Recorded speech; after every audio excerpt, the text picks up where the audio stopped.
Morning.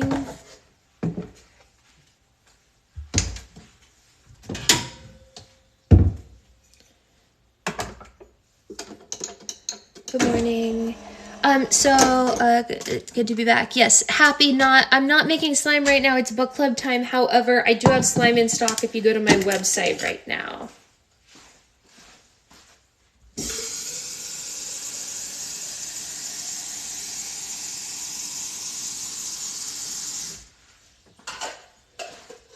I restocked last night, Happy. I restocked last night.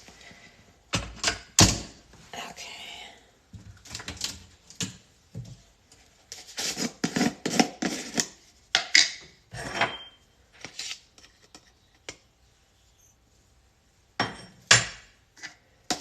You're going back to sleep? All right, go back to sleep. Have a good night. Hey, Becca.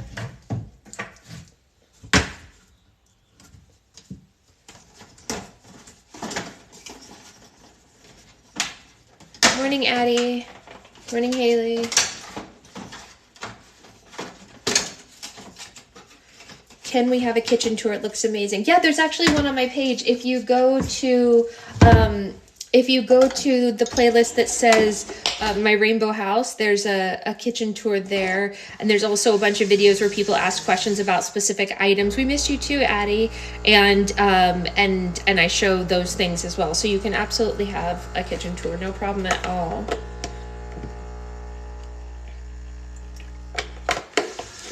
Half a day at work, and then I get my mom from the airport. Oh, that's awesome.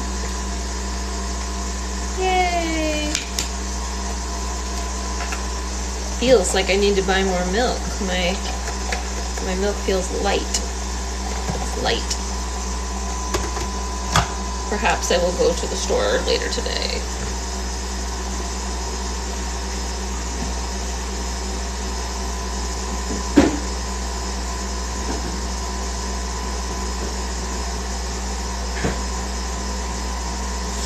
I keep playing with my slime and it's stiff. Why? Good question, Lacey. What kind of slime is it? And how often have you played with it? Those things matter.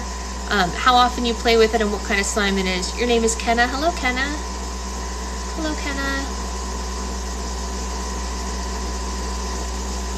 Regular. I don't know what that means, honey. Regular is not a type of slime. Is it just plain white slime? Did you buy it from me or did you buy it from somebody else? I gotta know what it is to be able to help you, sweetheart. I can't just help you like that. Plain is not a type of slime, Sweet Pea. Where did you buy it? Morning, Shira. I gotta know what kind it is to be able to help you, sweetheart. Thank you for the finger hearts. I'd love to be able to help you, but I need to know more about the slime to be able to help you because the answer is different depending on the type of slime. It was the Elmer's. Sorry, I can't remember. Okay, unfortunately, I won't be able to tell you anything about it if I don't know what kind of slime it is. Even if it's Elmer's store slime, they have like 50 different slimes at their store, and the answer is different depending on the type of slime. So, if you find out what kind of slime it is and you want to come back and tell us what kind of slime it is, I'm happy to help you. But without more knowledge about what the product actually is, I cannot tell you how to fix it. I'm really sorry, sweetheart, but that's just not physically possible. It's not possible.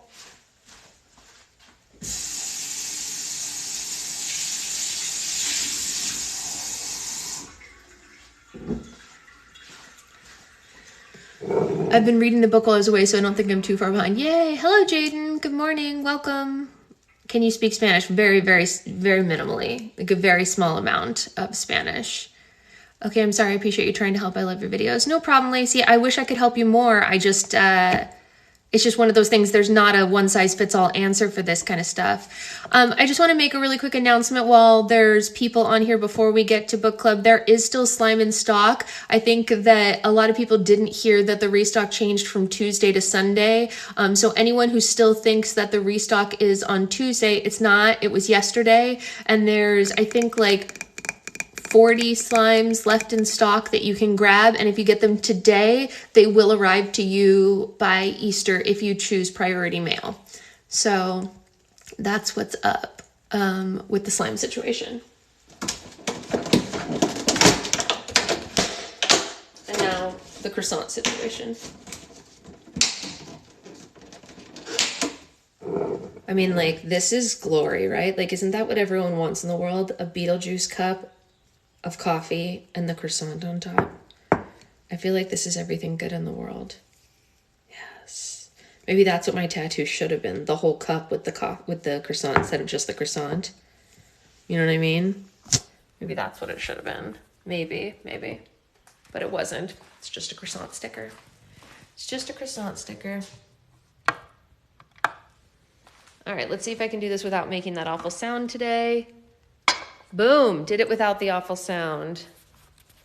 Did it without the awful sound. Did I once again forget to turn the blanket on before I went to go make coffee? Yes. Did I even forget? Wait, hold on. Why is this not working? Does that plug not work? That was weird. Someone take my child today. That's what I need. You need someone to take your child today. Is that something that, oh God, what is wrong with my finger? Ow, why does that hurt? What? Ow. I don't know what I did. Morning, Abby. Is that a possibility, Becca? Is there someone around that can take your child, and which child, and for how long? Good morning, Maddie.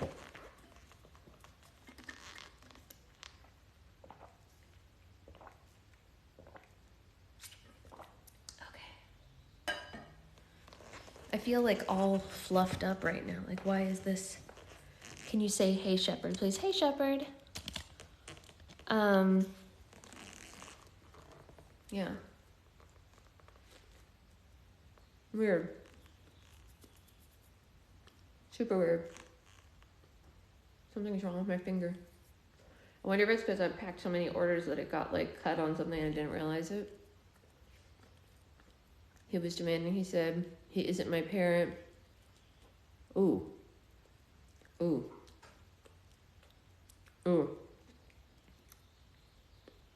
That's harsh. Okay. Well, someone needs to have a talk with him about that. That's not good. What book? That looks interesting. We are reading Gauntlet by John G. Doyle. We're almost done. Almost done.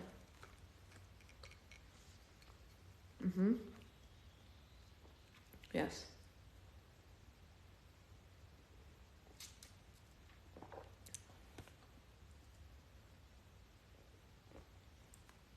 Okay. Let's see. What's the time? 7:18. The theater kid in me wanted to say, it's gotta be close to midnight, but I didn't. So, you missed out on me having a musical theater throw up moment. You know what I'm saying? Yeah, that's the stitch. Did Zoe regain her privileges? She did. She will be coming over for breakfast this morning. And then we will probably all go together to take stuff to the post office because Catherine has the bigger car and she can fit more stuff in her car. That's probably what will end up happening because they are coming over for breakfast. Now Ellie is screaming for pizza at 10 a.m. I can't mom today. Becca, is there like anyone around who can take them for a day? Oh, you're in Rhode Island? Very cool. Rhode Island is beautiful. Yeah, Rhode Island is beautiful. I've only been once, but I really liked it.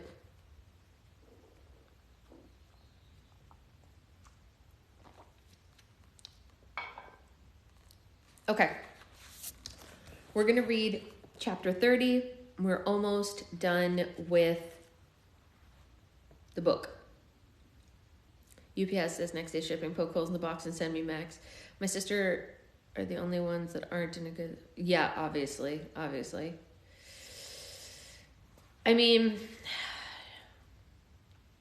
yeah, what Shira said, I mean, you know what you should tell them, honestly? I mean, like, at least the older one, Becca, like, this is going to sound like a joke, but it's not a joke. Like, you should tell them the same thing that I used to tell Lola, which was Lola used to ask for, like, to come live with me when she was mad at her mom.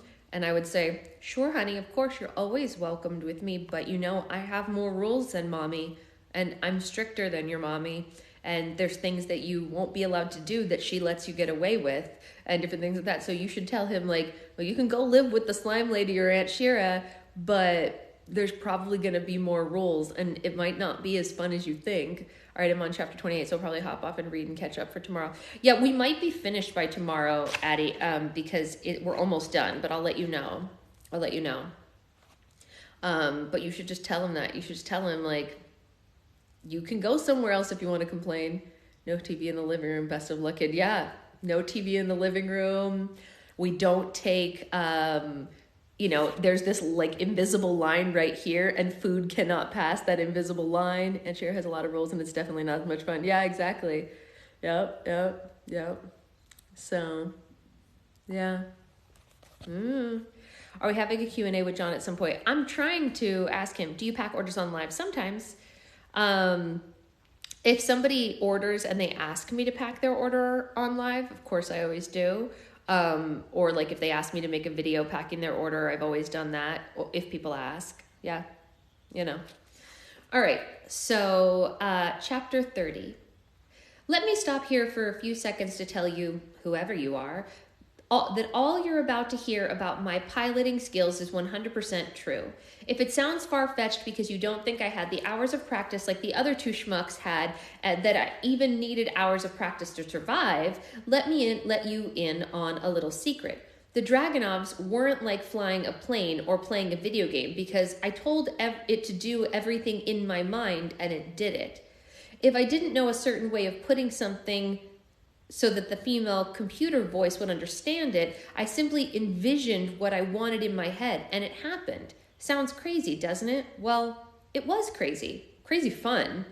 Missiles inbound, the female computerized voice chirped. I know, I growled, turning off the wings and flipping once more before assuming a perfect dive towards the oncoming missiles. Just before they reached me, I turned on my right wing and flapped hard, spinning out of the way. My foes weren't expecting this and tried to fire off more shots, but I got to them first. I don't know if you have noticed this, but I'm kind of a straightforward guy. So most of the time, without a plan in place as to what the heck I'm going to do, I just end up tackling stuff. Literally. I spread my arms wide before slamming into one of them hard, and the two of us spun through the air as we plummeted towards the sea. Punching, kicking, or any other means of forceful attack were used against both of us, but that didn't stop us from trying. We beat one another for a while and continued to drop to the black ocean, each trying to get a good punch. Paying too much attention to the beating my enemy's brain out and paying zero attention to the fact that we were running out of open air was just one of the reasons we landed in the cold waters of Normandy and began sinking fast like the hunks of metal that we were. Lights to the side of our helmets automatically came on as we sank into the dark water. The female voice chirped every time we went down another 10 feet, which was annoyingly a lot because we sank so fast. And then my opponent finally shoved me away and turned on his jetpack, floating in place while I kept sinking. Lock onto target, I said, holding both arms up. I guess he figured out what I was doing because he blasted off, rocketing to the top of the sea. Blasting off after him, I kept my arms up and let my targeting system do its thing. Target locked, it beeped. Fire, I said, and 2 heat seekers fired off from my wrists. What? Just 2? Keep firing, you crazy computer lady, I yelled as 4 more missiles hissed away after my target. Better? It asked, shocking me. I muttered before my missiles hit the escaping suit, and what was left of the man began sinking in a flaming mass. Apparently, the Dragonov shields weren't made to withstand the amount of firepower that they carried themselves. Yeah, loads. Thanks for asking. I shot out of the water like a speeding bullet, you're going to say nothing about that comment, and started looking for the last bogey. Climbing higher into the sky, I found he wasn't in sight, and then I remembered that I was flying in a state-of-the-art battle armor. Find him, I said, stomping into the air to hover. When nothing happened, I said, Locate nearest enemy? Still nothing. I thought for a second before trying to find a few other commands. With no result. If my computer voice hadn't beeped informing me of incoming missiles, I might have never found him. Red dots zipped towards me on my targeting screen. Blasting off, I said, "Deploy countermeasures." It was a perfectly logical command, I thought, because it stood to reason that anything that flew and shot weapons had to have countermeasures, right? Wrong. Apparently the Dragunov didn't rock countermeasures or anything resembling them. Barrel rolling to my left, I gritted my teeth and spun, just waiting for one of the small missiles to hit me. None of them did, shockingly, and they hissed past me. I stopped spinning and turned to see the last enemy flying towards me. "Any other weapons besides missiles?" I asked. "Please select from the following options," the female voice told me, and a list of what I was assuming were weapons appeared on the screen, so that also included the rushing Dragunov almost upon me. Scanning the list in panic, I randomly picked one, shouting, "Saber rounds!" "Saber rounds selected. Auto-locking target." I was not disappointed. 2 thick 8-barreled miniguns appeared from somewhere on the back of my suit and lowered down over my shoulders. The opposing Dragunov didn't stand a chance once the computer had locked onto him, and I'd started firing. Unlike normal Gatling-style weapons that fired severely rapid rates, these little jewels were shooting armor-piercing rounds, and they fired at an almost slow pace, considering what type of weapon that they were. Something beeped loudly, and the voice said, "Target has deployed self-destruct. Would you like to suggest?" The almost sing-songy way the computer spoke was a little disconcerting, but since I did have a falling apart hunk of almost metal exploding on me, I shouted, "Yes!" covering the eyes of my helmet against the oncoming kamikaze. The suggestion, as the voice put it, was, in fact, shutting off the boosters and hollow wings, causing me to instantly drop, and other flaming Dragunov passed just overhead, whilst I pinwheeled down. I was probably 30 feet underneath it when the self-destruct happened, and the force of the explosion sent me speeding downward in a crazy cartwheels before I landed back in the ocean. Our aerial fight had brought us to the shoreline, it seemed, because I had hit the bottom hard, landing on my back while sand kicked up all around me. I laid there for a second trying to take it all in, and just happened in the last 5 minutes before groaning and getting to my feet. Looking up, I saw that I was about 15 feet of water. Deciding that I'd had enough flying for the time being, I began walking slowly towards the bank, my feet tearing through the weak seaweed and scaring fish away from their homes. It was kind of peaceful, actually, trudging under the water in a semi-slow motion after I'd just handed 2 deadly soldiers their own butts. Little pieces of shrapnel began dropping into the water around me, swirling past or landing on my helmet and shoulders with a soft clink before settling on the bottom. It was strange to think that hundreds of years from now, some intrepid explorer might find the remains of the 23rd century battle armor under the waves, thinking it to be something else entirely. My helmet was out of the water by that time, and I saw Chloe and Piper standing on the beach, hoping I looked half as boss as I felt while marching out of the sea. I approached them, stopping ankle deep in the foam in front of the spectators. "Are you all right?" Chloe asked with a look of sincere worry. "It looked like it got a little rough up there." I shrugged, causing the whirl of gears with the motion. "Nothing I couldn't handle," I said, suddenly serious when a notion struck me. "Chloe, these things can't fall into the wrong hands. I knew it wasn't a great idea in the first place, but after using one, I really know we can't let Klaus win." "I know," Chloe said, nodding. "Klaus is gone. He jumped a few seconds after we took the Dragunov." "Where could he have gone?" Piper asked. "Don't you have what he wants?" "Power down," I said as the suit sank to its knees and the chest arms opened, allowing me to step out into the sand, and then I fell down. Chloe and Piper both grabbed under my arms and lifted me to my feet. "Careful, Jericho," Chloe told me. "You're going to have to walk slowly for a minute." All my feelings of heroism were gone after having to loop each of my arms around a girl's neck to walk. They seemed to be the only viewers to bear witness to my feats of aerial combat because the sermon being held by Peter the Hermit was still in full swing, with the crowd still shouting, "God wills it!" It was for the best, I suppose. Had any wannabe pilgrim saw the 3 winged demons flying overhead whilst the hermit spoke, they might have changed their tune from "Amen" to "Burn him!" We finally made it back to the stump we'd been sitting on before all Helheim broke loose, and I gratefully sat back down slowly. I wasn't sore or anything, just wobbly. I was, however, able to walk the last 10 of 15 feet to the stump without the aid of my female crutches, so I guess that was a plus. The three of us sat in silence for a few minutes, choosing to stare at the ocean this time instead of the multitude of people. When my gauntlet said 2 hours left, I broke the silence. So why'd Klaus think you were synthetic? I asked, keeping my eyes on the sea. Chloe didn't answer right away, and I'm thinking she was probably trying to think of the best way of telling an uncomfortable story. He was talking about Beck, my sister. Beck? I repeated, looking at her. Like little sister, twin sister? Identical twin, she confirmed. Piper hadn't heard Klaus's speech, so she just sat there watching us talk about things she didn't understand. Poor thing. Since I didn't want to leave her completely out, I leaned slightly in her direction and touched my shoulder to hers. Was everything he said about the raid when she was 15 true then? In a roundabout way, yes.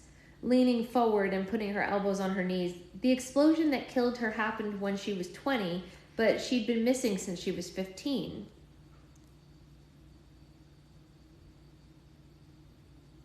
I think I missed something. Why? Chloe shrugged. Beck was almost always more rebellious of the two of us, but the real reason was that she met someone handsome that turned out to be a rebel and she ran away with him. Tough break. But that still doesn't explain why Klaus thought you were her. Father was always a recluse, and since we were his daughters, so were we. When you live in a war-ridden city where you don't go out unless you're killing something, it's not hard to hide the fact that you have more than one child, which is illegal, Chloe said. Wow, way to cut down on the population growth. But if there's a law saying you can only have one child, isn't there like a fallback plan for people who have twins? Apparently not, Chloe said. Our father was a renowned scientist, so he was a public figure, and since he didn't want to keep us locked up like animals, he alternated taking one of us with him. She smiled at some of the memories before saying, after years of this, it became almost like currency between us. We would trade each other turns or give them to each other in exchange for something. Beck was quite the businesswoman because she went out more than me in our teens. Her smile faltered, and then one day she went out, and she never came back. Just like that? I asked, frowning. She never told you any plans of, I don't know, ditching you guys for Romeo the Rebel? No. When was she wounded? Piper asked, sounding cute considering the wound she was referring to was in fact death, dismemberment, and reanimation. But hey, she was a Viking. Cut her a break. 5 years later, Beck was the commander of the raiding party attacking our supply lines, and I was sent to stop her. I didn't know it was her until I got close and she lifted her helmet to ask how father was doing. Chloe's face darkened, and I was beginning to think that maybe I shouldn't have opened up this particular can of worms, but since I was nosy, I asked, what happened then? Then her team and my team fought, and my team won, and I carried her remains back to my father. Chloe said this in a very hard sort of way, like she was starting to feel annoyed at the subject but didn't want to stop. Father couldn't have saved her with the help of his estranged colleague, Dr. Cross, so after a few days in the lab, Beck was fully functional, with the exception of having her memories of the rebels swiped. Since Dr. Cross, Father and I were the only ones to even know that she'd vanished 5 years prior, there wasn't even any danger of her identity getting out if we started switching places again. The problem came when my father realized I was now a field scientist with my own platoon, and I couldn't just switch places with my newly synthetic sister anymore. So after Beck had placed the floors on lockdown for a few weeks, she disappeared again. It was during those weeks when Klaus showed up unexpectedly and caught my father tweaking wires on Beck's arm. That's why he thinks I'm synthetic. It was a rather long story for such a short question, but I was about as enlightened as I was going to get, it seemed. I wanted to ask her what she and her father felt through the course of it, though because she told the facts straightforward and left out all emotions attached. Like, did she and her sister have a good relationship? Did she think Dad loved Beck more? Was she glad that her sister was gone? I wanted to ask all those questions until I saw a tear slip down Chloe's cheek. All of them were answered. I didn't know what to say, so I said, "You don't know where she went?" Chloe sniffled and shrugged again. Erasing selective memories isn't easy. There's always a chance that they'll come back. My guess is that they did, and she went back to the rebels. And since Klaus didn't know about her, he thinks you're synthetic, I said. Chloe nodded. It's one of the reasons he sent me after you, to see what I could do. I stood and walked a few steps away. Where do you think he went? I don't know, Chloe said. He really has to be stopped. You think I don't know that? Then think, Chloe, where would he go if he was running for his life? I asked. Chloe looked towards the town that Klaus had fled from. And there are so many places that he could have gone, but he most likely would have gone to a place where he could get more men. Flagstaff? I asked, checking my right gauntlet. Not like we could follow him even if we wanted to. This might be our last random jump, though, Chloe reminded me. Father said 2 or 3. It's been 3, so maybe we're going back to Flagstaff anyway. You mean Flagstaff 2 years later, the place where I die, remember? I said. Your dad also said that I hated Klaus more than anything, and then I got to say, if we were to jump in the next few minutes straight to Flagstaff, I don't think I meet the criteria on that yet. I mean, don't get me wrong, I think he's a complete jerk and an evil world-dominating mastermind, but your dad's description of me isn't the way I feel right at this moment. Maybe it was because Chloe didn't think I was head over heels in love with her or Piper that made her look at me the way that she did then, but after I saw her face, the only logical place I could think of that Klaus would suddenly go came into mind. No, I muttered, my skin chilling as I stood. We have to follow him. Jericho, we don't even know if we can, Chloe said, standing and holding her arms out to me in a way of negotiating in a way that a negotiator might do to a suicide bomber. Your dad said something about jumps leaving traces. Where did he jump from? I was almost shouting now. Somewhere in the street, but we don't know that I bolted down to town with Chloe and Piper calling after me to stop, and I was out of breath by the time I reached the sandy street that I'd thrown Klaus in. A few buildings and houses were still smoldering in piles after the Dragonoff raid, and all the people that were still alive had vanished to hide somewhere. Not knowing what I was looking for or how to look for it, I began walking around in a long circle, holding up my right glove like it was a cell phone and I needed bars. Then, miraculously, because of how foolish I felt, I did indeed get bars. The gauntlet screen had been counting down the time left in 1096, vanished, and was replaced by a sentence stating that I was in range of a jump site. Bingo. A red marker appeared that worked like a compass, and then after a minute of walking around, I stopped when it glowed green and said, a jump happened there almost 40 minutes ago. I glanced around. It didn't look any different at first, but then I saw the air shimmer like a heat wave a few feet away. Then the date of the jump appeared, confirming my fears. Chicago, Illinois, August 4th, 2012. Then another blip appeared on the screen that asked if I would like to travel to this destination. Before I could select yes or no, a Dragonoff landed beside me, causing a crater in the middle of the street, scaring me to death. The helmet opened and I saw Chloe's face. Is it giving you an option to follow him? I nodded. Piper appeared beside me, grabbing my arm. Then let's go. Chloe laid an armored hand on my shoulder, and with the other I selected yes on my glove. Apparently it was time to go. Oh my gosh, I'm really scared. I'm really scared about what he's going to do in the year 2012. I'm really scared about what he's going to do in 2012.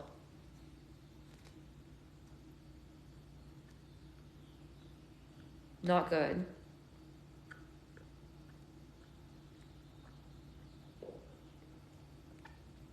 I don't know.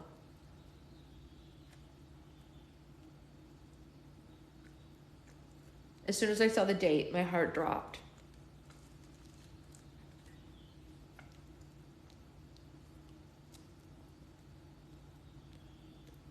Did you guys die? Where are you?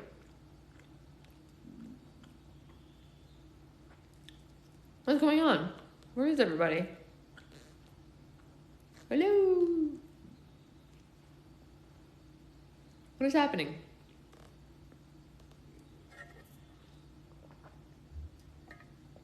That's different. Sorry, Becca.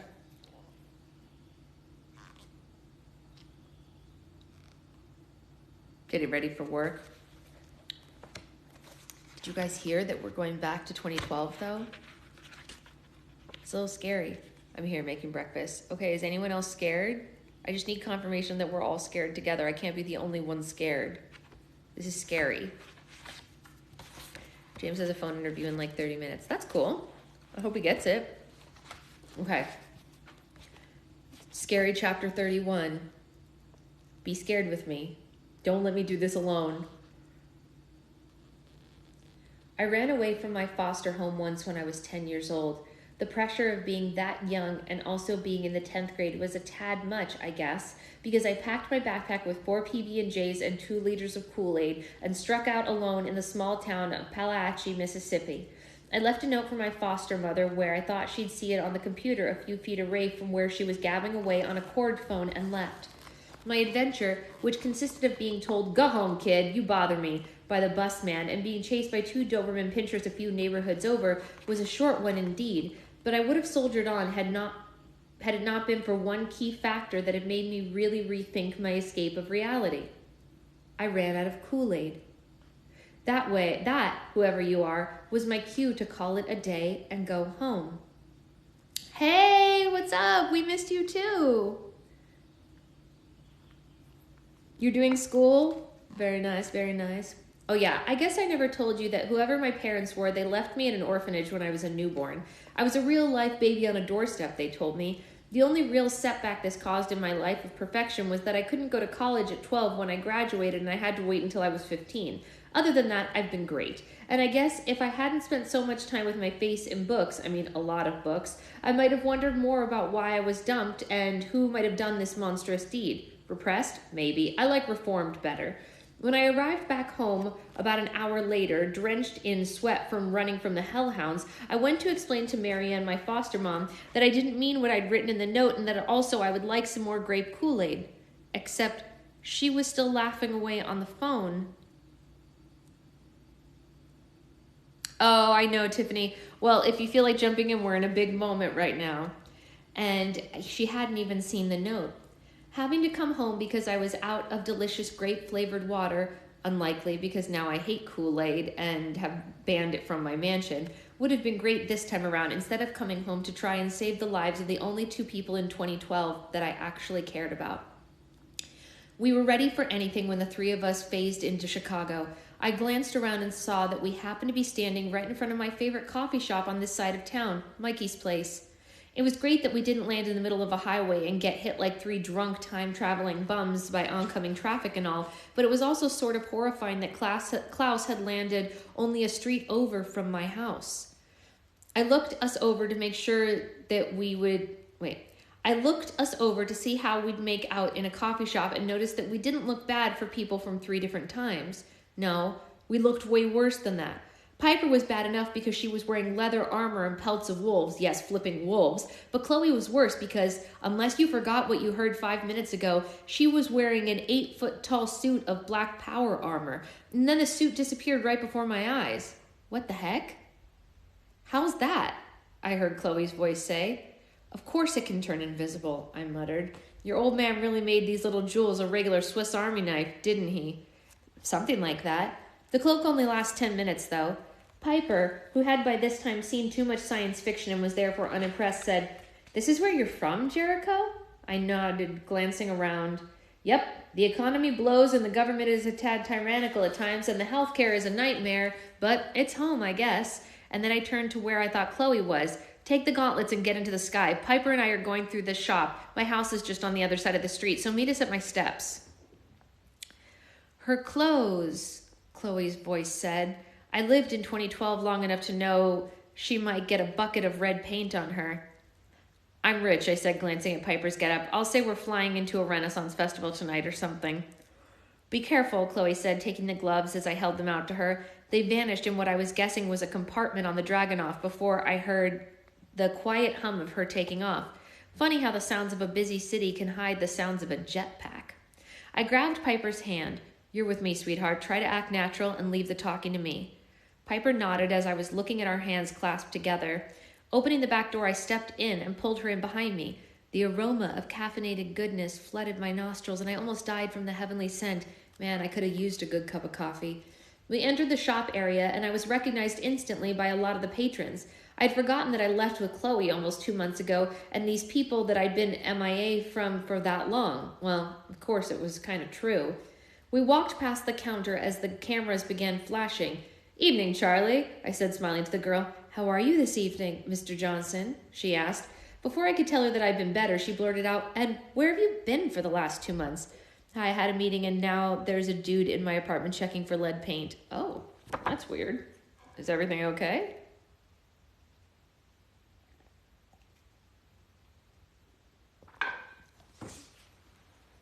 Since I hadn't been expecting to lie so quickly, I went with the first thing I could think of. Visiting my hot Norwegian model girlfriend, I said, putting an arm around Piper's fur-clad shoulders. We're off to a Renfest, as you can see. Reporters frequent Mikey's place because of me, and since I've been gone for a few months, the place was crawling with them, just hoping they'd get a glance of me, I guess. Well, a glance they did get, and some of them blocked the doorway as I tried to exit with my arm linked through Piper's. How long have you been modeling? One asked, holding a recorder towards her. Just say anything politely, I said to her in Scandinavian. They won't know the difference. You all smell terrible, Piper told them in her native language, sounding ever so wonderful to the greedy reporters, even though they couldn't understand a single word of it. She says since last January, I said. How long have you been together? Feels like 500 years, I answered, pushing through the thong. Is she the one, Jericho? A woman asked with the recorder out. Maybe. I do know that I'd travel through time and space just to be with her, I said, smiling back at her, even though she didn't understand a word of what I was saying. She smiled back.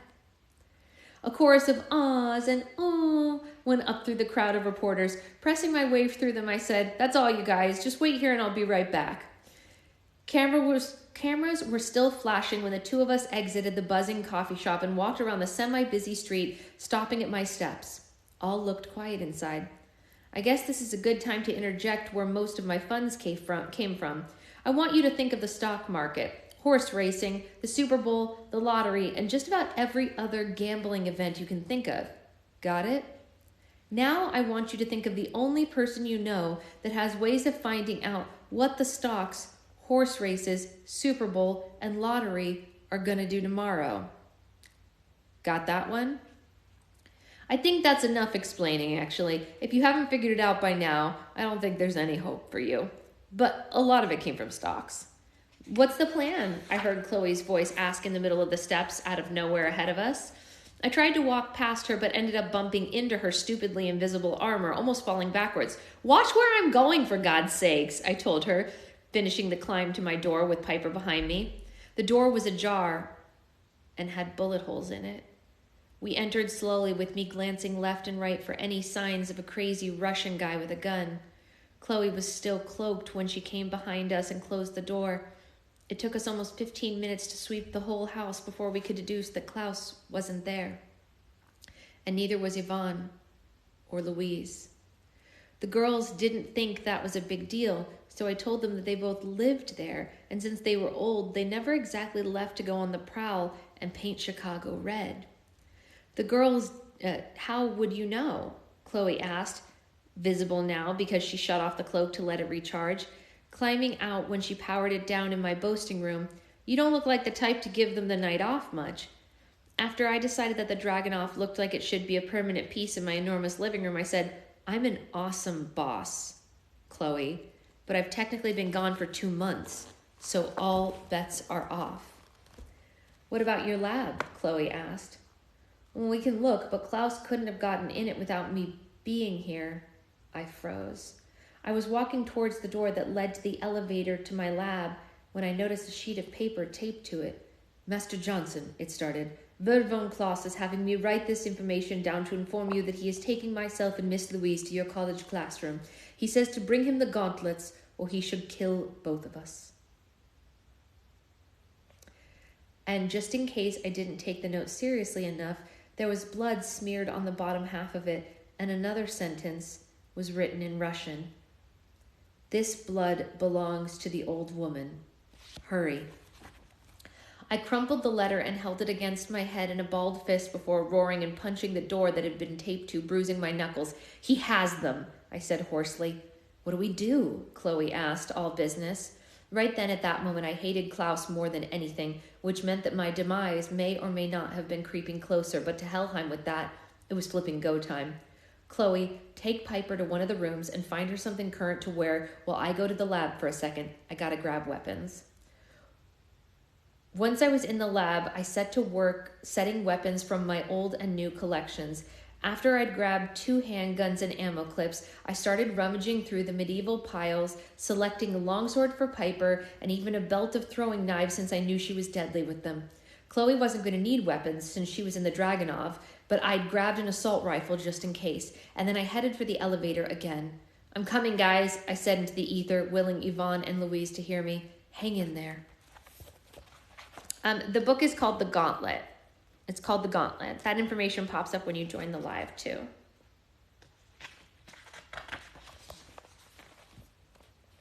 Yes, it's The Gauntlet. Chapter 32. Piper and I took a cab while Chloe followed us in cloaked Dragonov from above. After I dropped $2,000 in the cabbie's lap, I told him to drive like a maniac. I closed the passenger shield and put in earbuds. We were screeching away towards the college. Piper kept the questions about everything we passed to a minimum. I don't know, not to bother me, I guess, which was kind of relieving, but also not, because I didn't want her to think she couldn't talk to me when she wanted to. Yeah, you can definitely see the rest on the video app. "What's on your mind, Piper?" I asked. She changed into a pair of faded jeans and a lime green American Eagle t-shirt. I noticed that she was also wearing a pair of blue Converse that Chloe had dug up from somewhere, which seemed to go well with the rest of her ensemble and made me wonder who'd picked out the outfit. "I was thinking how comfortable these shoes are," she said, peering down at her feet past the broadsword that was riding between her knees. Wow, the way she was dressed and wielding a sword was something out of my wildest, nerdiest dreams. "They're great, right?" I said. "I wore these things long before I bought half the company that makes them. They can't be beat, really." And then I realized that I had probably sounded conceited by mentioning buying half of Converse. "You're very rich, aren't you, Jericho?" Piper asked, looking up from her feet to me. Great, I knew I sounded conceited. "I get by." "How?" she asked. Opening the small duffel bag, I pulled out the glove that had started it all. "Because of this," I said, handing it to her. "I used it to go forward a day or so, sometimes just to predict the future. Knowledge like that in my time is quite lucrative." "And the people of your time don't know about this?"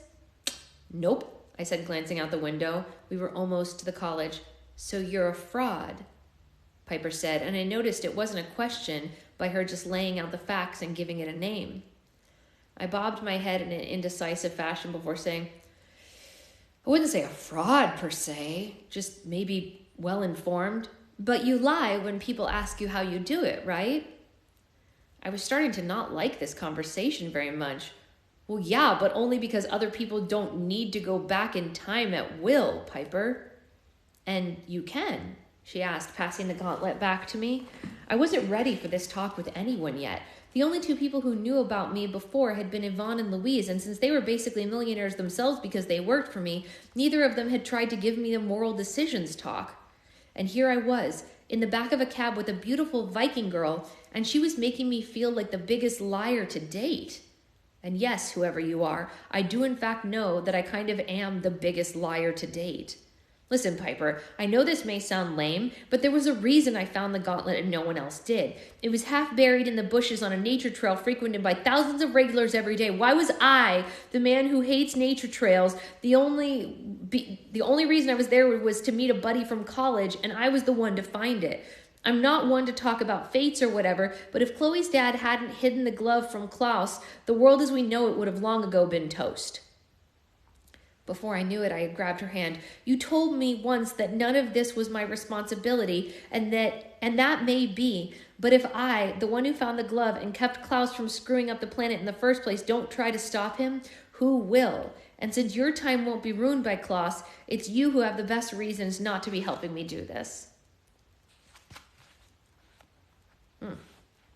Our eyes were locked when I finished, and we didn't hear the cab driver. Yeah, but Rochelle said she had that name first. She had that name first.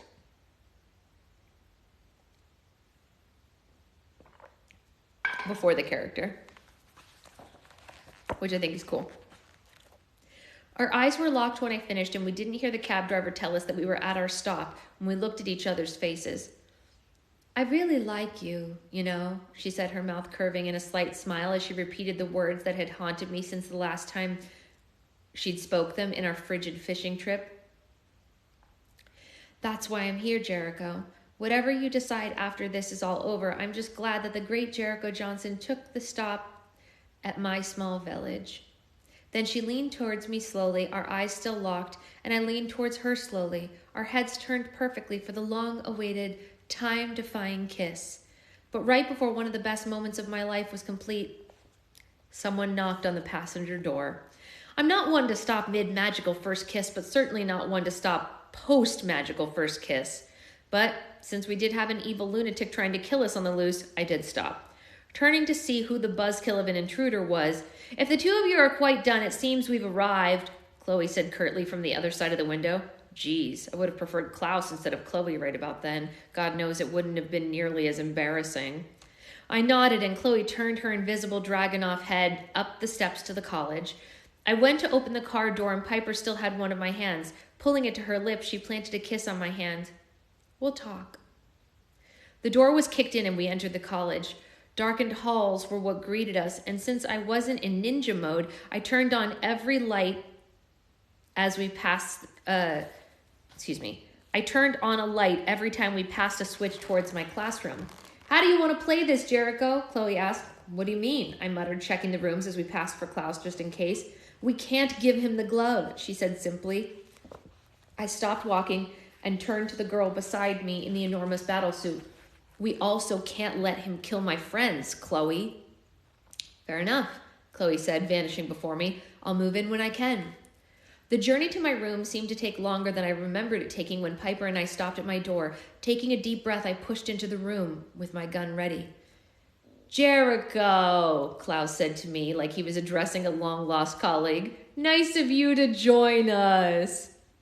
Yvonne and Louise were on their knees in front of the madman, a pistol at the back of each of their heads.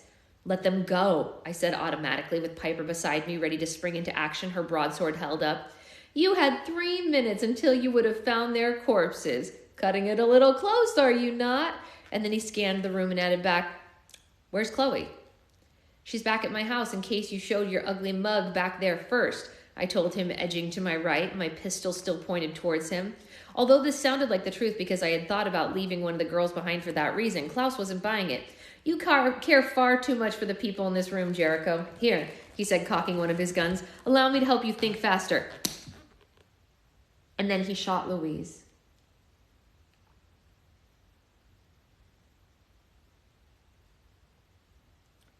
The older woman cried out, landing hard on the floor.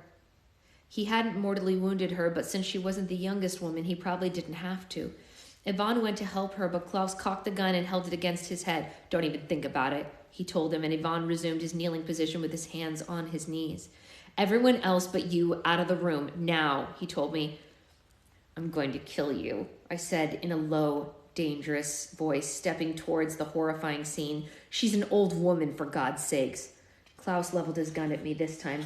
I'm tired of your games. Now you can finally see that I'm done playing them. The glove. Now, he said, motioning the gun towards the desk a few feet in front of him. Chloe, I said aloud, starting for the evil man, come out, please, and don't try anything. I don't want anyone else hurt. It took a few seconds for Chloe to realize that I was serious, and she appeared to my right, halfway between Klaus and me. Leave, I told the girls. Piper wasn't thrilled about it, but she exited with Chloe tromping behind her. A wise decision, Klaus stated once the door was closed behind them. See, all you needed was to push in the right direction. And then he kicked at Louise's feet. Leave her alone, I said. The glove. Let Mitch go first. I tried. No. Mitch first, I shouted. Klaus smiled at me. Sometimes people don't get what they want, boy. You're right, I said, producing the gauntlet from my duffel bag and placing it on the desk and aiming my gun at it. It won't matter. Sparks will just make another one once you're dead, Klaus said, although he wasn't smiling anymore. Is that so? I said, sounding a little more in control of my voice now. Then why did you come after this little jewel that vanished? His face darkened and I kept going, Oh, that's right, because there isn't any more Z90 to make one. Klaus growled low, and I saw a muscle jerk in his jaw, and then he grabbed Yvonne's shoulder. On your feet. I'm so glad you're not wearing those heinous wind pants anymore that you wore when you visited Nero, Mr. Johnson, Yvonne said, getting to his feet, his eyes on me. Terribly inconvenient in a tussle, wouldn't you say? Klaus's eyes were on the glove beside me, and he either didn't hear what Yvonne had just told me to do or didn't care that we were talking. But I knew what he was trying to tell me, and all Helheim was about to break loose. Klaus shoved him on his way, and after he'd taken a few steps away and blocked me from the madman's line of sight, I sprang into action. When Yvonne and I had been captured and brought before Nero, the crazed emperor thought that we were spies and had everyone else leave the room so he could personally question us due to the fact that he didn't trust anyone in his court. To make a long story short, Nero had produced a sword and tried to make us talk that way. Since we were weaponless and I was completely out of ideas, I did the only thing that I could think of to gain the upper hand. I shoved Yvonne into Nero, hard. It wasn't among the pantheon of all my normally glorious short-notice plans, but it did in fact end up with us escaping. But it was half-cocked and a crazy plan that Yvonne had made me promise never to do again. I shoved Yvonne as hard as I've ever shoved another human being in my life, and the effects were absolutely magical, if I do say so myself. Both men ended up barreling over backwards towards the top line of desks behind them. Klaus's gun went off when they landed, and a light fixture exploded to my left. Roaring, Klaus went to throw Yvonne off him, but suddenly got a taste of what happens when my butler gets severely put off by someone. Yvonne sat up before swirling and planted a most sickeningly sounding elbow to the man's face before rolling off him, prying the gun out of his hands and standing, holding the weapon on Klaus. I guess he thought I was done, and that's why he decided to hold him at gunpoint, so I could take a minute to think and devise the best way out of this drama. "Get Louise out of here," I said, slipping my glove back on and mounting the dazed Russian's chest. I grabbed his collar and pulled him to me and smashed my now metal-clad fist into his face as hard as I could. Somewhere in the middle of me beating Klaus to a pulp, Yvonne carried Louise out of the room. On my 7th or 8th punch, Klaus caught my glove in his, jerking me sideways and somehow slamming me into the side of my face on the floor, sticking me with the most painful jabs in my side. I roared, swiveling one of my legs and wrapping it around Klaus's head, flipping him over and putting the squeeze on him. And also, the next time you're trying to kill someone by choking them to death with your legs around their neck, make sure that the man/woman silently trying to pry your legs away from them is not wearing a scandium gauntlet with razor-sharp fingertips. I'm just saying. I gritted my teeth against the agony and possibly may have seen stars when Klaus turned all 5 points into my right leg, biting them deep into my thigh. My vision blurred when Klaus squeezed the points deeper into my thighs, and all I could see was my blood going everywhere. There comes a moment in every fight when one of the fighters passes the point of not caring, and I have to say that when I turned my body hard just so that my gushing blood poured all over Klaus's battered face, I was well past that. "You just caught up with us? Yay, Addie, welcome to the end!" Speaking of blood, I'd lost a lot of it from my mangled and shredded leg, judging by my starting to black out. The last thing I remembered was rolling and wobbling my head down to see Klaus's bloodied face vanishing and Chloe bustling through the door and screaming something I don't understand. Maybe it was something akin to, "Heavens, Jericho's lying in a pool of his own blood and Klaus just got away again." At least that's what I was hoping she was exclaiming, in tears as she knelt beside me, shaking me hard by the shoulder with her massive Dragunov hand, because that's what it felt like had just happened. Maybe a herd of rhinos had trampled me somewhere along the way, too. Chapter 33. I awoke on a table. Not the best way to awaken, let me tell you. More so when you're instantly trying to sit up fast because you think that you're in mortal combat with a crazy Russian maniac in a college classroom. "Easy, Jericho," Chloe said, placing her hands firmly on my bare chest to keep me from sitting up. "Be still, please. You're not ready to move yet."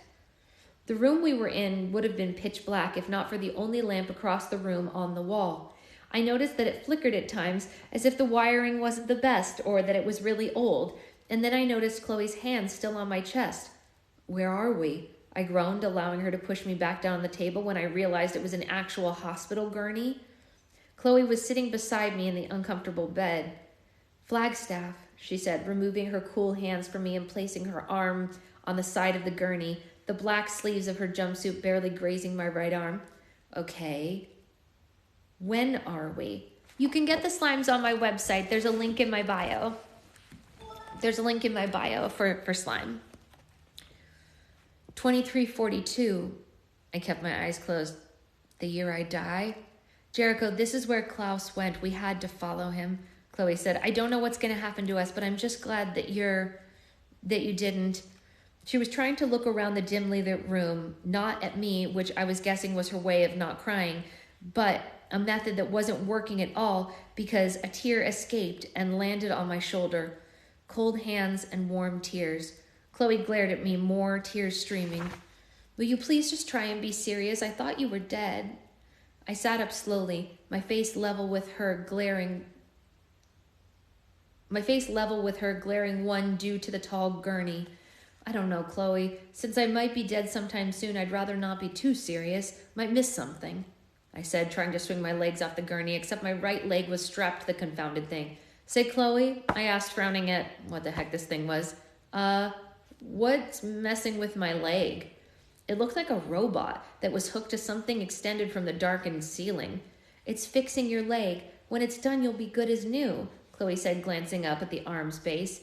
Except this is a rather old model. That's why it's taking twice as long. It's the only one the rebels had. We're rebels now? I asked, flopping back onto the ragged gurney. How'd that come about? Chloe sat back down and explained what had happened after I passed out in my classroom. Yvonne had left for the hospital when he'd exited the room, lopping down the hallway and carrying Louise. Was she all right? Chloe shrugged one shoulder slowly and shook her head. We didn't stay around long enough to follow up. The gunfire had attracted the authorities, and all we could do was use the gauntlet to follow Klaus. Piper. Where's Piper? Chloe's face was impossible to read as she said, sleeping. She went on to explain that we'd landed in the heart of Flagstaff after the jump, and Klaus was waiting with a few guns. We ran for a while before going into an access tunnel underground. I ended up having to self-destruct the Dragunov and CLS to get away from them. So when did we turn rebel? They found us after an hour of wandering in the tunnels. Things have changed in the past 2 years, Jericho. The rebels aren't just flies to the barons anymore. They're actually in the war. Chloe seemed bothered by this, so I decided to change the subject.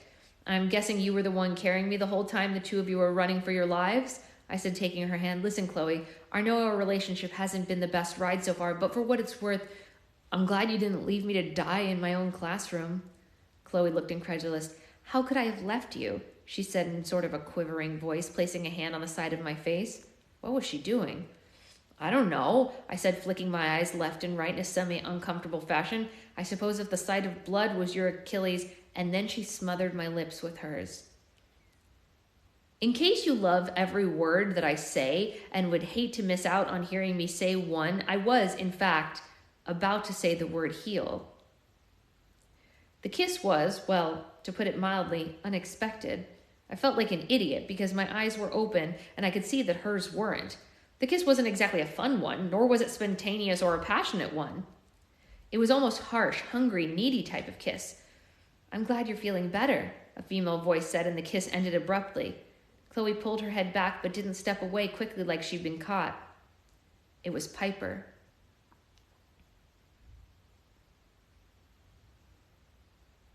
Oh, Becca, you don't need one of those.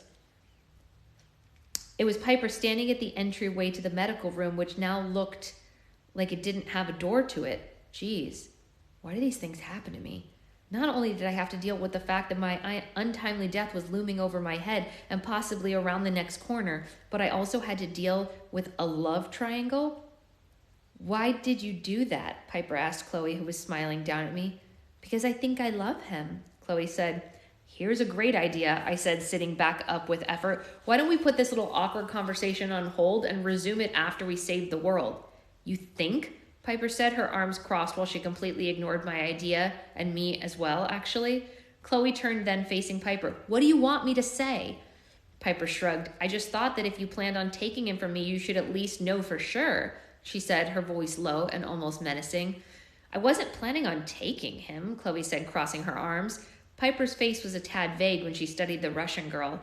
I had a sudden vision of the two of them entangled in a ball of claw and hair on the floor and panicked. Say, guys, I tried again. Can we just talk about this? Before anyone could say another word, the machine above me beeped loudly twice, and the restraints on my leg unclasped, making a hissing sound. It's finished, Chloe said. Try and walk. Swinging my leg off the gurney, I lowered my bare feet to the freezing stone floor. Wow, that's cold, I muttered before attempting my first steps on my patched leg. Yeah, Piper has had a rough day. It was amazing. It isn't even sore or anything. You guys don't happen to have a pill that can cure Alzheimer's by any chance, would you? So you wanted to kiss her? Piper asked then, totally oblivious to the fact that I was a walking miracle. Of course not, I said. You weren't exactly pulling away, Chloe threw in, leaning against the concrete wall of the small room. That's the most unfair statement ever, Chloe, and you know it, I said, glaring at her. And it was like literally 2 seconds long, a motherly peck at best.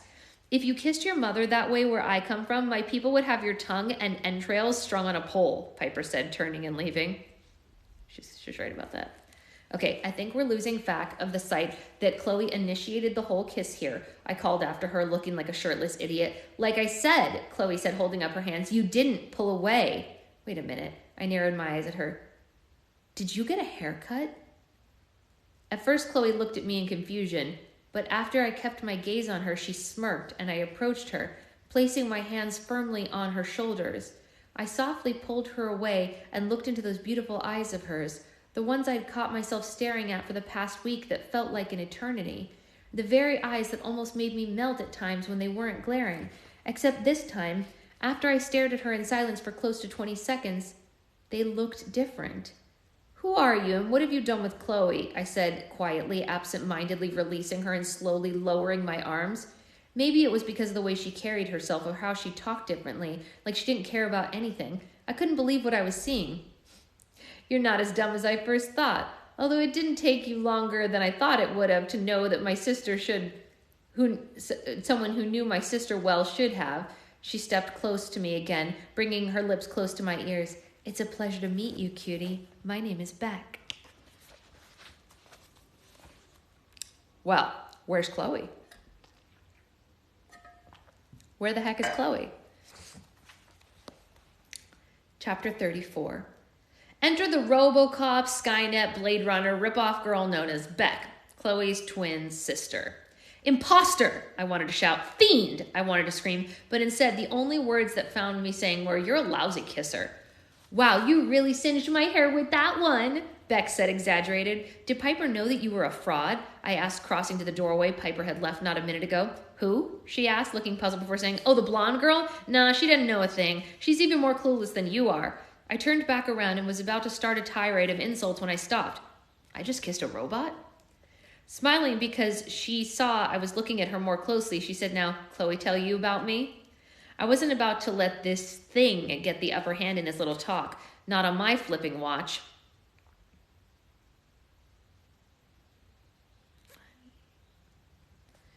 Enough, I answered, walking her around, looking her up and down like a farmer inspecting a tractor. Tell me, are they mass producing you yet? If so, I'll take 4. This was meant to be an almost racial jab, really. I mean, I wasn't sure how comfortable she was being, a robot with a human brain, spinal column and everything. I wasn't exactly fond of Beck right off the bat, so I wasn't worried about hurting her feelings. Not yet, she said nonchalantly with a shrug. So if we'd already won the war, we're taking donations. If I'm going to make a contribution, can I please make a request for a newer model that doesn't have a mouth? That would take care of the atrocious kissing and your annoying voice in one. Letting air hiss through her teeth, Beck grimaced at me like I just asked for a soda that she was out of. Aw, that might be hard to get past the board, sweetie. Mostly because they discovered through loads of tests that only imbeciles are annoyed by my voice. Sorry. Too bad, I countered with a sigh. I really could have used a few mute, mindless robots around the house. You might try your friend Piper. I bet we could make a few more of her if you want. Nah, she wouldn't work. She's too good of a kisser, I said, looking perplexed as I had my hands on my hips. The problem I was having was that she looked just like her flipping sister, so I couldn't insult her looks. Stupid twin. If you're wanting a bad kiss and mindless, we could always try to make a few more of you, except surely God wouldn't allow more of your species to run about unchained on the planet. I was losing and I knew it. But then I thought of something. Chloe had jumped down my throat about an eternity ago. If you're referring to Americans, then I'm guilty as charged, I said, holding up my hands. This one time we had a leader that was such an idiot he got drunk and fired off a nuke and totally screwed up the world. And then I feigned surprise and said, Oh, wait, sorry, that was one of your leaders, wasn't it? Look at me getting my history all jumbled up. Beck smirked, almost faltered. Her left eye faintly twitched. Bingo. Unfortunate, Beck said calmly. If that hadn't happened, then you wouldn't be losing a battle of wits right now. And you might still be a human being, I said, matching her same tone. I guess since you aren't, it's unfair of me to call you a bad kisser. That's fine, Jericho, Beck said in a friendly, forgiving way, and then she lowered her voice to a sort of loud whisper and said with a hand close to her mouth to feign a clandestine exchange, I know if I was about to die, I'd be a tad cranky too. And that's when I about lost it with Beck. It just occurred to me that since I'm telling you this, I could have left this little conversation out of the tale as it doesn't, progress the story at all. Curses. When I didn't respond fast enough, Beck winked at me and patted my shoulder. It's all right, Jericho. I'll make sure that they make what's left of you into a mindless robot like me, she said, walking past, maybe even one without a mouth. I turned to watch her walk away and saw Chloe standing in the doorway. You're awake, she said. I think he may have suffered a brain injury, sis. He seems to think he's a good kisser, Beck said, passing her sister without any further explanation. I also noticed that Chloe wasn't exactly exchanging fist bumps, so I think that she and Beck weren't being very sisterly in their reunion. It was also crazy to see them next to each other since they were both wearing the same black jumpsuit. Once she was well away from us, Chloe approached me. Are you hurting anywhere? I love how he breaks the fourth wall, too. Just my pride, I muttered, sitting back down on the gurney. Your sister's a real charmer. Was she like this as a child? Shorter, Chloe confirmed, crossing to me. Perhaps slightly less bitter. Getting blown to smithereens will do that to a girl, they tell me, I said. She pretended to be you when I woke up. Why was she even here to begin with?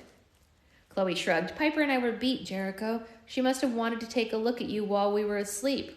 She kissed me, I said, not really wanting to accept Chloe's shrug for some reason. Rubbed on my chest, and Piper thinks you're trying to steal her from her. And you just shrug? I couldn't help it. I was a tad bit upset. Again, Chloe shrugged. She's been me for years, Jericho. I can't tell her who she can and can't kiss. And then she glanced at me sideways. Although I have to say that I'm a tad jealous she beat me to it, she said, elbowing my shoulder softly. Don't worry, Chloe, I told her. Apparently I'm a bad kisser anyway, so you aren't missing anything. It did kind of stink, really, if you think about it. Here I am with two amazing female protagonists with me for most of the story, and the first kiss goes to the evil robot chick. Chloe's smile faltered, and then she suddenly touched my arm. Jericho, I know you've got too much on your plate, but you should know that Beck isn't the way she used to be in more ways than her body. She's the leader of the rebels now, and she's also dangerous. I frowned. How dangerous? Very, Chloe said. I hadn't seen her this shook up since she explained to me about her father's safety ages ago. They've had clinical tests on subjects to try and make something like Beck for 100 years or more. The reason it was deemed illegal over 20 years ago was because all the subjects ended up with the same results or side effects. Like being extremely obnoxious? I asked. Try the human brain completely rejecting the process of robotics being grafted to the spine, she said. Once that was discovered, scientists found out that by simply isolating and removing a single brain cell left in the frontal lobe, a secure binding could be achieved. And that brain cell was the one that made people not obnoxious? I suppose you could look at it that way. Side effects aren't visible right away, but over time the cell will try to grow back, and sometimes during the process, the subjects become removed from themselves and all others around them. So they start, feeling crazy?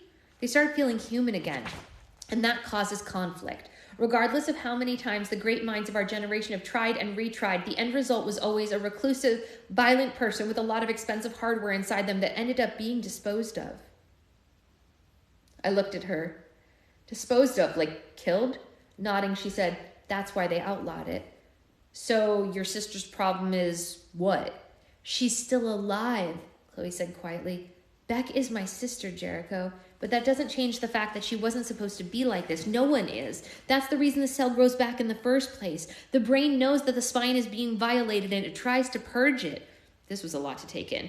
Beck could snap at any time and start, killing people?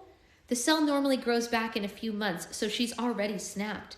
That and her memory returning were most likely the reasons that she ran away again, Chloe said.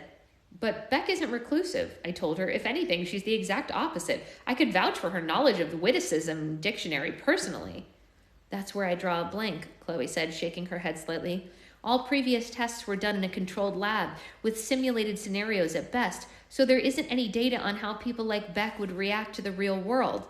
Well, she runs things around here, so I guess she's reacting pretty well. I stood up straight and stretched. A group of rebels screaming and shouting and fighting for equality in the world might just be a thing a person who feels non-human might need. Maybe, Chloe said, and then we were silent for what seemed like a long time, and then she asked, was Piper angry? I nodded. Yeah. You don't have to worry about me getting in your way, Jericho. I've seen the way you look at her. I appreciate it, I muttered. Now, if we could only get the D batteries out of your sister's back, I'd be back on the top again. Chloe laughed at that before getting serious again and saying, please don't say anything like that to Beck. I'm not sure how stable she is, so you may want to lay off the synthetic jokes and comments. Uh-oh. So what'd the two of you talk about? Chloe asked. Shrugging, I began walking in the direction Piper had gone, and she fell in step behind me. Nothing. Ruh-roh. Uh-oh. We're almost done, you guys. Chapter 35. So you didn't kiss Jericho? Piper asked after Chloe had the two of us found her in the dingy room that the rebels had given her. Chloe explained what had happened. No, Chloe confirmed. Although the thought had crossed my mind, she added with a smile, only he doesn't look like he'd be the best kisser if I had to assume. It took Piper about 3 full seconds for the story to sink in, for her to be cool with it, and for her to realize that Beck had mega played her and she was mad. Who does she think she is, anyway? Piper asked. I listened again to Beck's not-so-easy-on-the-ears backstory as Chloe once again related the tale to Piper. Not sure why she felt the need to explain things to the Viking girl, considering that Piper had long given up on trying to understand the future. When Chloe finished, Piper said, a renowned man in our village once killed a mother bear in a cave, but kept her cub alive and brought it home. It was fun and cute when it was small and on a rope, but as it grew, it became dangerous and bloodthirsty, as a bear should be. And then it had to be killed. That wasn't what Chloe wanted to hear, but it also wasn't anything she hadn't already thought of, I could tell. She's like this because her team came up against mine in a firefight, and mine won. I've already killed her once, and I'm not exactly standing in line to do it again if I can help it. Well, I'm glad you got that off your chest, Beck said. What the heck? Where did she come from? Whirling around like 5th graders caught with a cigarette lighter, we all looked at her leaning against the doorframe with her arms crossed. Don't worry, sister. Words can't explain how little fear I fear from you. So I'm not worried about whether or not you intend to put down your bear-like sibling. And then she entered the room and nodded at Piper. Good metaphor, by the way. Think that up all by yourself? Before Beck could say anything hurtful to anyone else, I said, you run the show, Beck. When are we going for Klaus? Look at you all eager to die, Beck said, flopping onto the ragged couch in the room, leaning back into the almost non-existent cushion on the sofas. She crossed her legs and extended her hand to me. Sit with me, Jericho. I'd rather stand if it's all the same to you. It is all the same to me, and I prefer you sit. Go to Helheim, Piper said, taking a step in Beck's direction. Beck laughed at that. It was a good-hearted chuckle, really, the way that someone might chuckle when playing a laid-back, fun game of foosball with friends. Not the way someone normally chuckles at a hardened Viking girl with more than a few kills under her belt. You three are a tiresome lot, Beck said, and an almost yawn. Just sit, Jericho. I really don't bite, no matter how bearish you might think I am. Since I wasn't exactly ready for another round of wit warfare, I sat beside her. See? She asked, smiling and linking her arm through mine. How hard was that? Just tell me your plan, I said, shifting uncomfortably beside her. Shrugging, Beck said, there really isn't much to it. I could have killed Klaus long ago, but I never really had a reason to. How about saving the world? No sooner had the words left my mouth than Beck's inhuman eyes flicked to mine and all traces of joke and laughter vanished. I know this sounds crazy, but my heart also skipped a beat when she locked her gaze on me, and not in a good way. Leaning towards me slightly, Beck's eyes never left mine while her arm tightened around mine, and she said, do you really think I care what happens to this world? Not wanting her to realize that I was almost crazy scared, I said, I'm gonna go with no, but if so, then why help us? Beck leaned back again. She didn't look positively demonic like she had almost just a minute ago. But she wasn't playing around anymore for some reason. I know this is a tad unimportant now, but I really didn't understand why, after all the trash talk she and I exchanged, she didn't decide to go all crazy on me when I asked her about saving the world. I mean, not to put too much of a point on it, but hey, it's only saving the world after all, right? Although you're all tiresome, I can't help but be intrigued by your little suicide mission. Pulling me backward, she clasped my hand between hers and said, in a manner that an older sister would explain something to a younger sister, "You see, Jericho, although Klaus had never given me a reason to kill him, I must confess that his knowledge of me is most unsettling." I frowned. Why would that matter? Klaus was the head of the research team 20 years ago. Oh, sorry, wrong voice. Klaus was the head of the research teams 20 years ago, Chloe told me. He'd love to get his hands on someone like Beck. Now you don't have to feel bad for wanting me, Beck said, smiling. I'm in high demand, you see.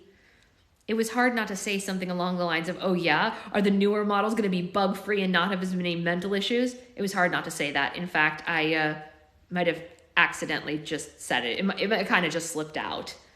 Beck's smile broadened. He's so cute. I'll take 4. And then she sighed and stood. On a serious note, Klaus wants me so he can dissect my body and find out what makes me tick. She glanced at me after a few seconds of silence and said, what? No snappy comeback? There might be hope for you yet.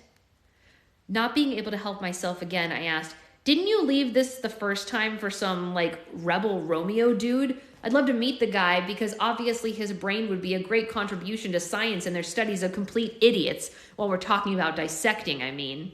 Jericho, Chloe began, but Beck held up a hand, cutting her off. His name was Devlin, she said, and you're a few years late for a meeting, I'm afraid. I killed him a long time ago.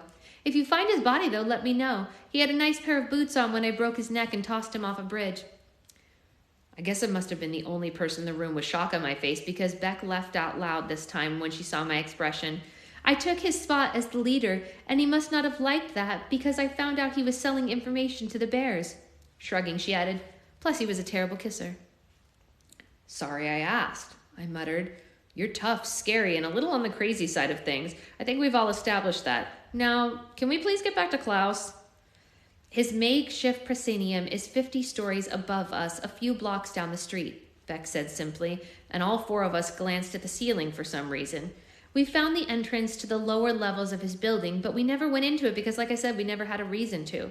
So we won't know what's on the other side, Piper said. Oh, I could think of a few things that would probably be there to greet us, and none of them are good, honey, Beck told her while sitting on the arm of the mutilated couch. And firepower we'd need to fight back won't fit through the door, so to speak. We were all silent and we hashed out different plans in our heads. I mean, I know that this is what I was doing anyway, not exactly about getting into Klaus's facility, but more so what the Hellheim we were doing when we actually found him. Klaus was no doubt getting ready with his plan, but I kept reminding myself that we had the final piece of his evil puzzle with us.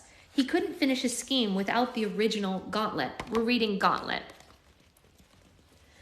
As if she were reading my mind, Beck said, I would advise leaving the glove here, Jericho. I was a little disconcerted at the mention of what I was thinking and glanced at her. She was catching me closely. Wait, she wasn't really reading my mind, was she? Not a flipping chance in Hellheim, I thought, to see if she was really in my head. Smiling, she said, you know it's not a good idea to have it when you confront Klaus. I also know that it's not a good idea to leave it in the hands of you and your pals. Sorry, but I can only hand one psycho time-traveling overlord at a time, thank you. I know Chloe had warned me to lay off, but Beck wasn't exactly giving me the best material to work with on being polite. Beck shrugged. Have it your way. I hope I'm close by when I tell you I told you so, she said, and then she addressed Chloe. When do you want to do this suicide mission? Suicide. A word that was meant to apply to everyone going on the said mission, except everyone going all knew that only suicide that was certain was mine. And then I saw they were all looking at me for a decision. What's the rush? I wanted to say. We got his port key, so why hurry off to my death? Except I didn't say that. I simply said a sophisticated version of it. I'm not ready to die yet, guys, I told them. I think I'm going to take a bit to, think about things a bit first. Incidentally, That's when I decided to verbally record what you're hearing right now onto the Gauntlet. I'm not sure what good it'll be, but I just had to tell someone, so thanks for listening, whoever you are. Craven, Beck said, crossing her mind. Death isn't so bad the first time around, so long as your dear sister uses explosive rounds causing instant third-degree burns, and then you won't feel a thing when you die. And then she smiled at Chloe. Thanks for that, by the way. You're welcome, Chloe snapped. I guess even she'd had enough of Beck's mouth. What makes you think I wanted to kill you? Oh, no doubt you were just following the rules, like the good little soldier you always were. And you were breaking them like the good little rebel you always were, and you paid for it dearly, Chloe said, her voice rising. Did I? Beck asked her menacingly, and then they were in each other's faces, and that's when I left. I didn't know where I was going or why, but I just couldn't bear hearing squabbling sisters right then.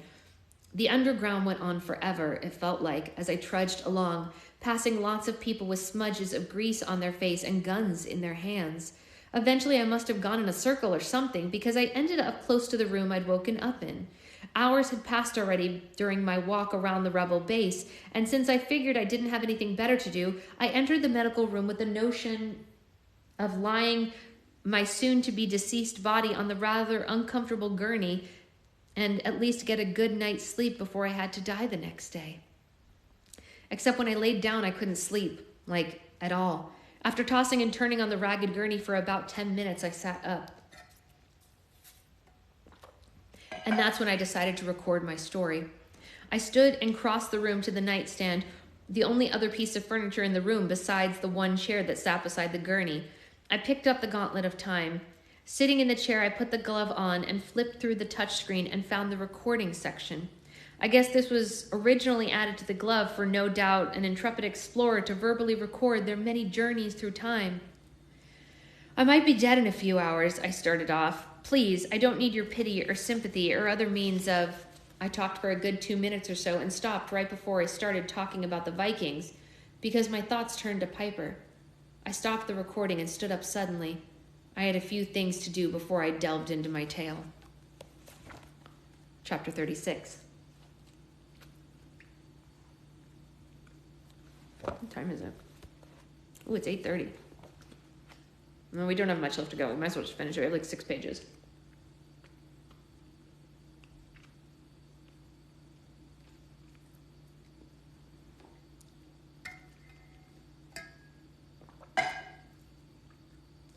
It didn't take me long to find Piper. She ended up being in the same room I'd left her in, only Beck and Chloe were nowhere to be seen, which was great, let me tell you. Jericho, she said, smiling warmly at me when I entered the room. Are you well? I tried to work up in a good way to put the thoughts in my head.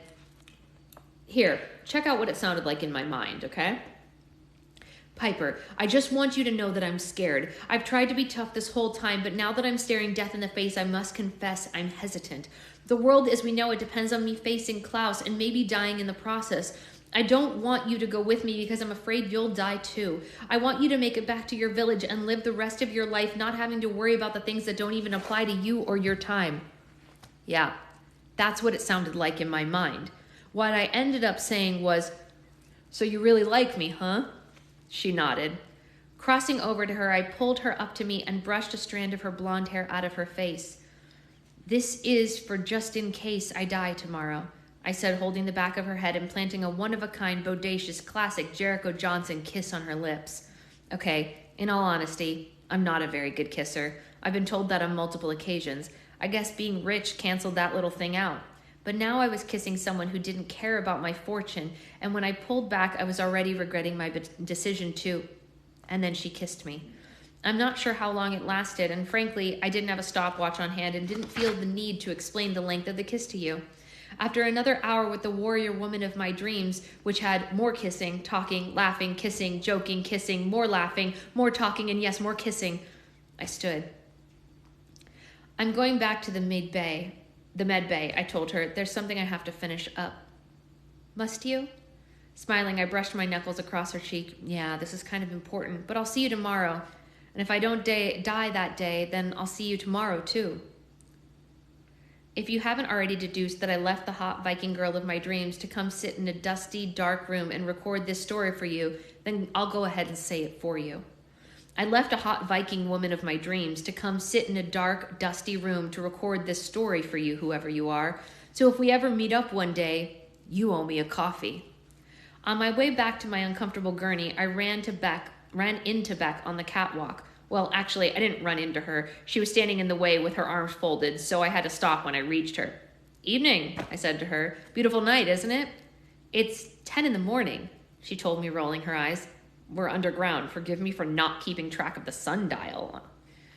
I tried to step past her, but she put a hand firmly on my chest. Look, I know you don't want to die and all, but the best time to crash Klaus's party in is about 9 hours. He only comes to his facility twice a week, and if we don't act now, you'll have to wait until after the weekend, and I don't think I could stand to look at your depressed face that long.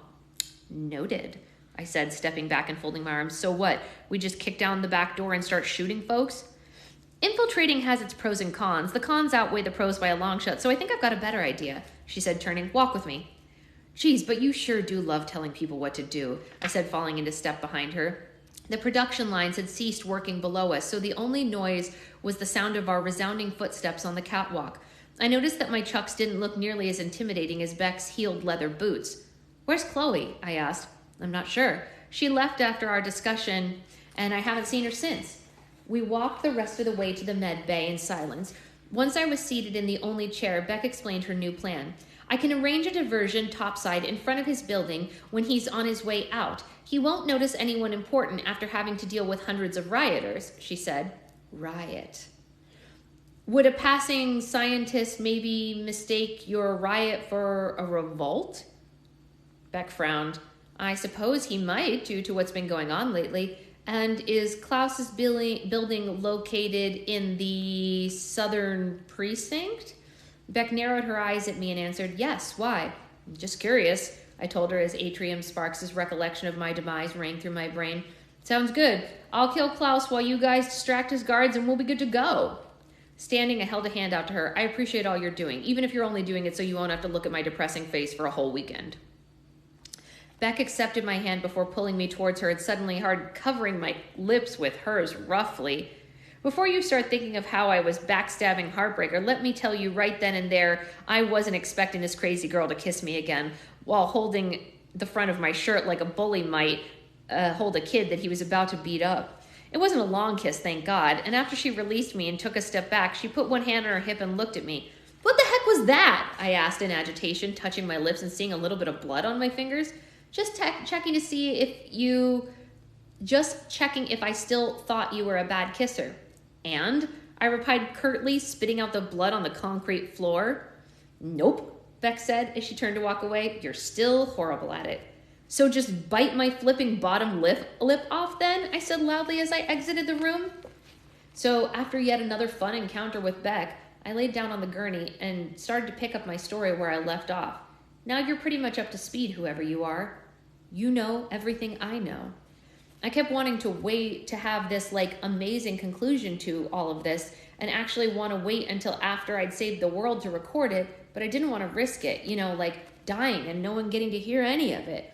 I figure 98% of the story is better than none at all when time travel is involved. Tomorrow I'm going to face Klaus in the freezing streets of Flagstaff, so I guess I'll see what happens in about 9 hours. I'm going to sleep now before I hyperventilate. With any luck, I might get to talk to you after my dance with death. Peace out, whoever you are. And don't forget that even if I die in a few hours, I'm still awesome. Epilogue.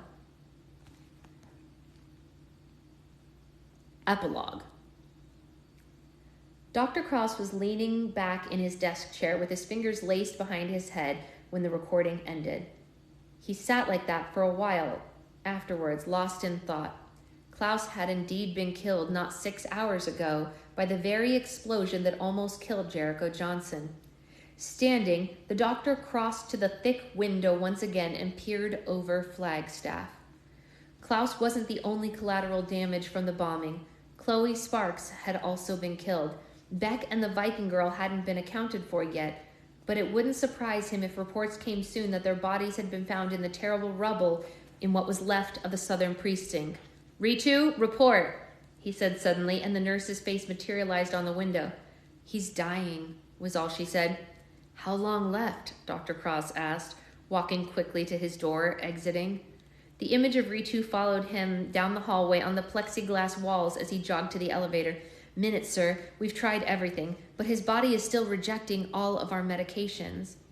"He can't die," he told her, pushing the button of the elevator, descending at an alarming rate to the bottom level of his building. "He mustn't." When the doors opened, he stepped out and jogged to the end of the hallway, entering the door on his right. Ritu was standing beside the bed with a few other white-coated men, and they instantly moved out of Cross's way. Dr. Cross peered down at the man he now knew so much about, or what was left of him. His right arm was gone from the elbow down. Most of his hair had been burned off, and he was missing an eye, not to mention that every inch of him was covered in horribly grotesque burns. The only things keeping him alive were the needles riddled all over his mutilated body, pumping medications inside of him, and an oxygen tube that normally would have went down the patient's throat was running through a gaping hole in the chest to his lungs.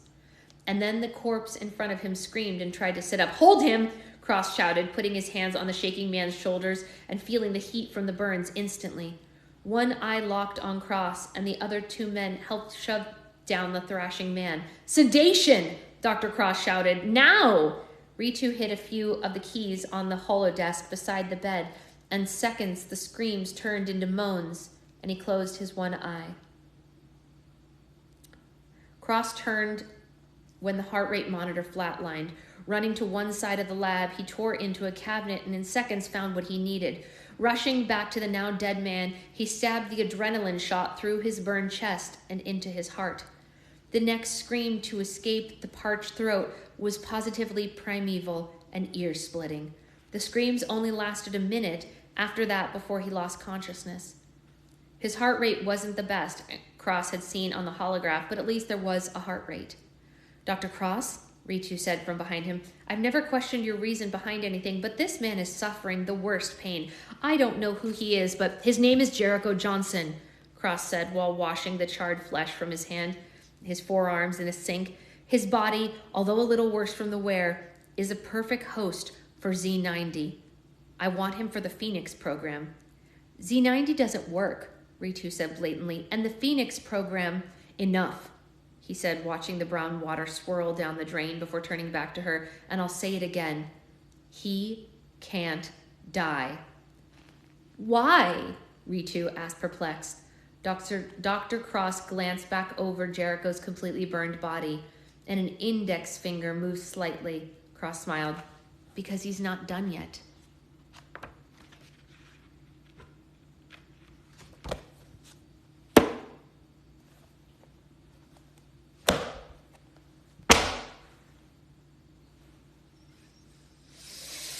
That's it. That's the whole thing. That's the whole book. That's crazy. Yep. Left us on a cliffhanger. What a jerkwad. What a jerkwad.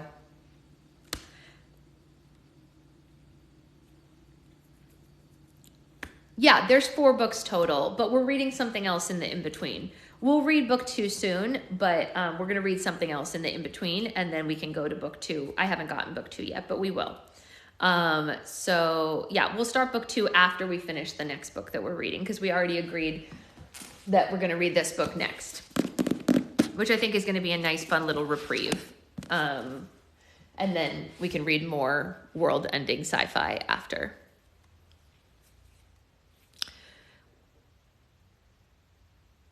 Tess, there's slime in stock right now. So if you want to get slime for your birthday, you can go to the link in my bio and get the slime right there. Yeah, I'm really excited, Shira. I'm really excited to read that. It just struck me who Chris Coffer is. Yeah. I'm not a Glee person, so I don't know anything about Glee. I already have shipping info for my order placed 12 hours ago. Yep, I did more than half of them. My sister's messaging me, so I got to go because she's doing it. All right, bye, guys. See you later.